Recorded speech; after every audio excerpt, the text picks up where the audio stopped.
There have been many Jaws clones made over the years, but today's movie might be the best of the bunch. Welcome to Sick Flicks, where I take a deep dive into the cinematic sewer to help you embrace your inner gore geek. I'm Mike Bracken, aka the Horror Geek, and today we're swimming with Joe Dante's killer fish flick, Piranha. Released in 1978, Piranha was an attempt by producer Roger Corman to cash in on the success of Jaws. Unfortunately, by the time the film released in 1978, it was mostly trying to cash in on the less successful Jaws 2. Of all the Jaws clones out there, Piranha is one of the best. It's got a great cast, including Dick Miller and Barbara Steele. It's directed by Joe Dante, and the killer fish are just different enough from a giant shark to keep things interesting. But enough about that. Can Piranha chew through enough hapless swimmers to fill 5 barf bags? Let's get to the gore and find out. Oh, and before we get started, a quick word from today's video sponsor. Today's movie makes it pretty clear that the water is not safe. But you know what else isn't safe? The internet. That's why Surfshark is sponsoring today's video. Surfshark is a VPN service that masks what you do online so no one can track your browsing history or snoop on your location. With strong encryption tools, safe and fast protocols, and the ability to use Surfshark on all of your devices from a single account, it's a must-have tool designed to keep you safe online. Whether you're at home or traveling the world, Surfshark has your back. With over 3,000 servers spread across 65 countries, you'll be able to keep your connection secure, and Surfshark will help you avoid any internet restrictions wherever you're located. Even if you're not globetrotting, Surfshark will keep your internet connection safe at public Wi-Fi locations, meaning you can access the internet without fear. Need to do some banking from your phone while grabbing lunch? Surfshark has you covered. One of the biggest benefits to a VPN is it allows you to access TV and streaming platforms in other countries. Are you looking for a movie that's not on Netflix in the US? With a few simple clicks, you can log into Netflix Canada, or the UK, or Japan, or other countries, instantly expanding the amount of movies and shows you can watch. With a 30-day money-back guarantee and live 24/7 customer support, Surfshark is committed to making sure you're a satisfied customer. Best of all, Surfshark is offering some big savings for my viewers. Head on over to Surfshark or just scan this handy QR code here on the screen and enter the promo code HORRORGEEK for 83% off your subscription and 3 extra months for free. You'll find a link to the Surfshark website and deal in the description below. Thanks to Surfshark for sponsoring today's video. And now, let's get bloody. We join the, we're not allowed in. Well, thanks for coming, everyone. See you next week. Undeterred, they just hike around the sign. Here we join David Naughton on his trip to the nearest moors. Maybe they're just hiking to find sufficient lighting. I'd kill for some blue filter mid-afternoon right about now. Oh, never mind. They just found the opening shot of the movie. Seems early for a flashback, but let's see where it goes. A little law breaking will do you good. Sure, unless this fence here is to prevent us from getting eaten by thousands of piranhas. In that case, it's always good to respect authority. Then they find this abandoned pool. She's ready for some skinny dipping, but he's worried they might get caught. What if somebody catches us? Who's gonna catch us? Well, nobody with legs, at least. Let's get wet!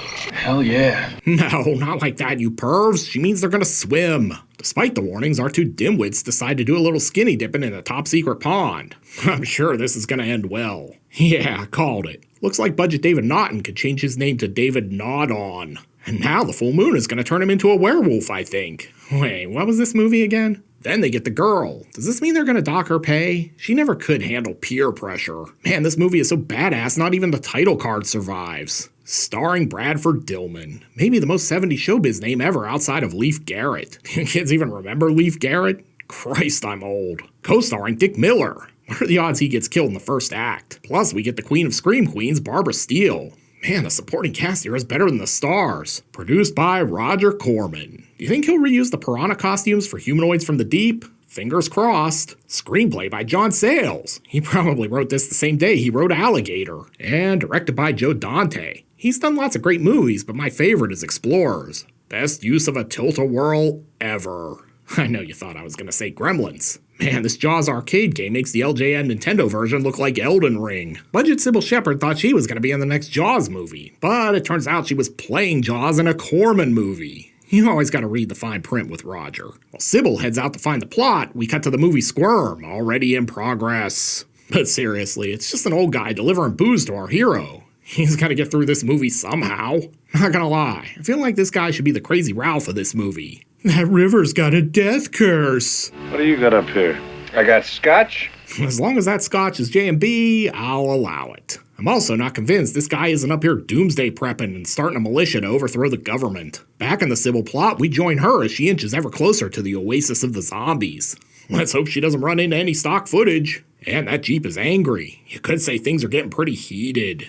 Wow, we're only 12 minutes in and our two plots have converged. This movie's not wasting any time. Then it's time for some exposition. I'm Maggie McGowan. I work for a skip tracing company. What's that? We find missing people. I'm guessing she's hunting for those naked idiots from before the credits. Look, am I interrupting something? I mean, this is kind of important. Look, lady, there's no reason to be rude. He's going for a dry lunch here. And there was some kind of, Army test site way up the mountain. And I'm sure Corman is filming at least 3 other movies there tomorrow. Naturally, they head up there. We're not even 15 minutes in and 4 people have ignored the no trespassing sign. Do you think the sign has low self-esteem at this point? They get to exploring, and it was at this moment that Budget Bob Vila wished he had put a chaser in his tequila canteen. Christ, more stairs? Why are these ones moving? What do you mean they aren't moving? David! Barbara! Corman lobbied hard for David and Barbara to answer here so they could end the movie early. He would have saved hundreds of dollars if this were a short film. Budget Bob Vila's like, how far into this place are we going? I only brought 1 canteen of booze. So basically, this just turned into a location scout for the next season of Bob Vila's This Old Abandoned Army Lab. Hey, that's one sweet saltwater tank setup. And here's a little mugging for the camera. While they explore the Piranha Lab, we come across some stop motion. I bet Joe Dante had to fight Corman to get this in. Then they find this. It's a mogwai spore. Gross. Puppets and stop motion. Corman must have had a stroke spending all this money on effect shots. After finding the missing kid's stuff, Sybil has this idea. I say we drain the pond. Is that slang for going to the bathroom? Just as she flips the switch, Kevin McCarthy gives them a jump scare. What are you doing? I loved him in Ghoulies Go to College. These two then tussle in the least inspiring action scene ever. I will say I don't think this is the kind of bar drunk Bob Vila was looking for. Afterwards, they clean up. Bob, that's a sewage pipe. Turns out Crazy Kevin had a reason not to drain that tank. Drains into the river, according to Backstory Bob here. It was a fish hatchery before the Army took it over. Probably drains underground into the river. And judging by what they find, it looks like our heroes are pretty boned. While they're busy circling the drain, Kevin decides to steal the Jeep. He definitely wants to get away from that weird mad scientist set. Turns out he must have taken a few nips from Bob's canteen, though, because he wipes out. Based on the smoke and the amount of sizzle, I think it's time to flip Kevin over before he burns. And like all good Samaritans, they tie him to the bed and put on a dinner theater version of Stephen King's Misery. Who's a dirty birdie? They breed like flies. There'll be no way to stop them. What Kevin's trying to tell them is he was keeping the piranha from getting out by guarding that drain. Why didn't he just pour bleach in there and kill them if he was so concerned? They then leave Budget Howard Hessman to stew in his juices. And speaking of stewing in juices, Bob's like, well, I'm glad that's over. Who's ready for a drink? I'm starting to suspect this is a bottomless canteen or he has a secret stash. Yeah, let me just top this off. The point of all this jibber-jabber is so Bob can talk about his failed marriage and living on unemployment. I guess it's better than talking about his raging alcoholism. Bob also has a daughter, or a weird obsession with Cindy Brady. Could go either way. And further confirming my suspicions that Bob is a doomsday prepper, we learn he's built his own log raft. Oh, and his daughter is afraid of water. My daughter's afraid of the river. Wonder if that will be important later. Over at the camp, it sounds like Vila's spawn has to swim across the lake to earn a merit badge. Will this pay off? And look who comes to pick on her. It's Paul Bland from Eating Raoul. Damn, this movie has everything. Budget Cindy Brady decides to put off her merit badge swim until tomorrow. I bet that'll be right when the piranhas show up. This film is really a moral story about procrastination. Over on the other side of the river, Crazy Ralph dangles his feet in the water. Do these piranhas like toe food? And the answer is yes. Over in Movie A, we're now doing a dinner theater version of Huck Finn. They're pressing Johnny Fever for answers, and he finally gives them a name. Hoke. Dr. Robert Hoke. Wait, comedian Bob Hope is responsible for the piranha? I did not see that coming. Downriver, they find what's left of Crazy Ralph. You could say he disappeared. And then they discover the rest of him. He's really feeling the agony of defeat. Corman was so cheap, he wouldn't even spring for a funeral. Well, I'll get a shovel. This is the second movie in a row where people just up and bury their dead without even calling it in. Then the body count expands with these two random yokels. I'm not complaining. We need more piranha deaths. We break away from that for some more exposition. They called it Operation Razor Teeth. Operation Razor Teeth? That seems a bit on the nose. Hessman then drops some mumbo-jumbo about Vietnam, but all we need to know is that they're in the river now. Didn't we already know that? And drunk Vila, in a rare moment of clarity, sees exactly where this is going. The other plot. Then they find Tom Sawyer clinging to life. Deciding not to overstay his welcome, generic Howard Hessman dives into the river, presumably to save Tom Sawyer from the fate of becoming a Rush lyric. And he pays the price. Press F to pay respects. They've got bigger fish to fry, though. The piranha are eating the rope holding the raft together. This could be the end of the line. Seems like the lashing's working loose. Oh yeah, this is bad. The raft is logging off. Fortunately, they've got bait. So long, Johnny Fever. Man, that kid's gonna need a lifetime of therapy. With about 2 logs left, they make it to the shore. I really thought Bob Vila would build a better raft. Bob then sprints to the dam like they're giving away free bottles of J&B. Later, the army is called in to check things out. They even got a 4-star skeptic leading the way. They've already killed 5 people that I know of. Science fiction. Oh, and Barbara Steele. After their side of beef gets eaten, General Patton calls for the men to poison the river. 1978. Won't it ruin this part of the river? Well, sometimes it's necessary to destroy in order to save. Turns out they didn't have any poison, but they did have a few kegs of Billy beer. That'll do the job. Naturally, the army is going to try to cover this whole thing up because they're generally evil in these films. And since we're halfway into the movie, I doubt they'll be successful. Worried that Vila's going to demolish their cover-up, the army posts a guard outside his tent.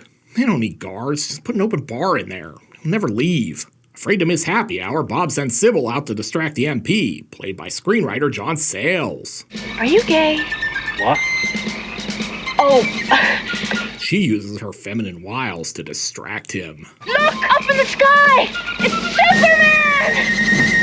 With the army on the lookout, Bob and Sybil head to the summer camp. But they only make it about a mile upstream before they're pulled over and arrested. They don't give him a breathalyzer. Hey, remember seeing Dick Miller's name in the credits? Well, he finally shows up. His character is in charge of putting on a piranha party or something. I don't even care. I'm just glad he's here. The next morning at the jail, Sybil gets a little wet. Hell yeah.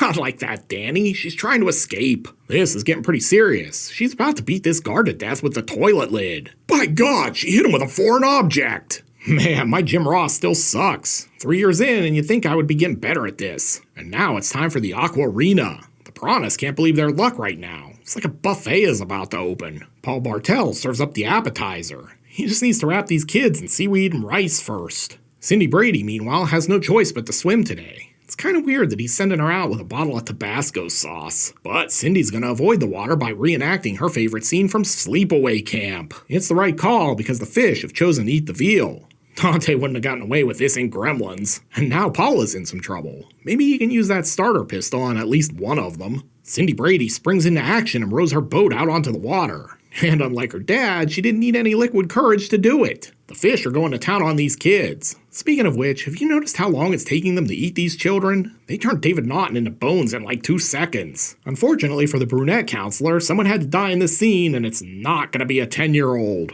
While Bob Vila skims the pond for kid parts, Sybil calls Mayor Dick Miller and warns him to close the beaches. He's too busy to listen. He's got a town to feed. To mutant fish. And for some reason, General Patton and Barbara Steele board a party boat. Because Corman movie. Then we join some divers in search of salvage to fund another Corman movie. And all they find are genetically engineered piranhas. And let's fill some more screen time with some water skiing. I mean, they rented that boat. Might as well use it. And they might as well throw in a random boat catastrophe too. And someone reading Moby Dick. Very subtle, guys. And now we finally get to the payoff. Full-blown piranha carnage. Look at all the people those piranhas could have had if they waited. Everyone panics and piles onto the general's pontoon boat. There's a strict limit of 18 victims only. You're gonna tip it. I don't even know what Drunk Bob and Budget Sybil Shepherd are doing. They've been too late for every massacre, and that's not changing now. With this party dead, the movie decides to do a little boating. Hey, does anyone remember the little stop-motion creature from earlier?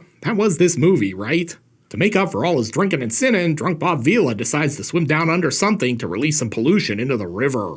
Russian judge gives that dive a generous 2.5. Underwater now, Vila has finally found the Deus Ex Machina. Who knew that a valve would solve everything? I mean, other than Gabe Newell. But while Bob releases the poo water, the piranhas close in. At least he's wearing his best flannel to his funeral. Unable to add another corpse to the body count, Dante decides to let Vila back into this old house of the living people. He's gonna have to reframe that whole window now. And the pollution kills everything in sight. This must have been how Love Canal happened. Okay, I have to admit that I'm shocked to see Dick Miller walking around in the final reel. His mayor character will probably live with this guilt for at least 10 minutes before he's on to his next grift. And as Barbara Steele assures us that all is well, we take our leave of this movie. What danger is there in the possibility of the piranha reaching the ocean? Oh, none at all. I'm pretty sure that's what we call a sequel setup. And I'm looking forward to it. Oh, and I don't think this is what they meant by red tide. And that, my friends, is Piranha. Of all the Jaws ripoffs over the years, this is one of the better ones. Universal wanted to sue the film for being derivative of Jaws, which feels like a stretch, but Spielberg was a fan and the lawsuit never went anywhere. In fact, director Joe Dante and Spielberg would go on to collaborate. Piranha might not be on the same level as Jaws, but this one is still pretty damn entertaining. But did these killer fish chew through enough swimmers to earn a 5 barf bag rating? Let's go to the gore card! In terms of gross anatomy, Piranha delivers. We're treated to buckets of blood, amputations, chewed up torsos, and even some floating heads. This early effort from the legendary Rob Bottin and Phil Tippett is splattery enough to earn a respectable 3 barf bag rating. This is a modestly sick little flick. Looking for more underwater mayhem? Then be sure to check out my review of Cruel Jaws. You'll find a link here on the screen. I'll meet you over there. Until next time, I'm Mike Bracken, aka the Horror Geek, bringing you all the splatter that matters.